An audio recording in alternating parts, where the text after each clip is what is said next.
In Kenya, the youth protests against planned tax increase have served as a wake-up call for the church. They have shaken up a powerful institution in a country where more than 80% of the population, including the president, are Christian.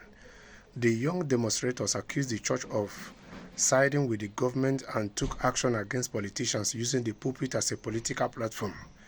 You see, this is a common problem in Africa, that when elections are coming, that is when you know that the politicians are just pretending to become religious, because they know that it's only through the religious churches or religious institutions that they can manage to get the required numbers they need in terms of winning the election, to remain in power or to win power and all that.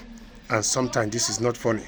So you can already see that the young demonstrators accuse the church, of which they are 100% correct, is not only the church.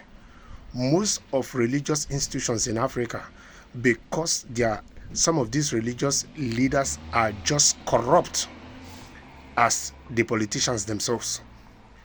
Some of the religious leaders in Africa they are part of the biggest problem why Africa is at the current crossroad, or in the position it is.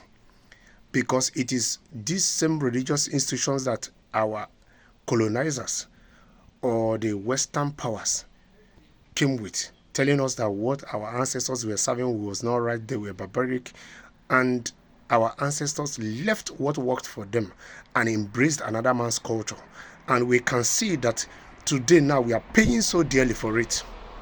Yes, we are paying so dearly for it.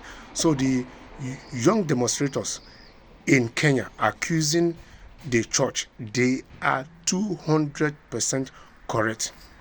We have a similar situation in Nigeria, that when elections are coming, you see that politicians are going to church, mosque, name it, any form of religious institutions, trying to get the number.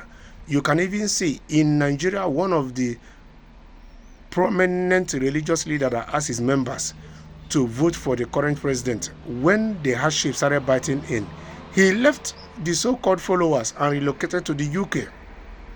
Yes, this is one of our biggest problems. Yes, as long as Africans keep mixing religion and politics together, we will never get the required result we need in Africa. And you see that even the politics have even invaded the church. There's some of the religious leaders in Africa, there's no difference between them and the politicians. It's the same thing. They are too greedy, they are selfish, they are egoistic, they are self-centered, they are just thinking about themselves and their families.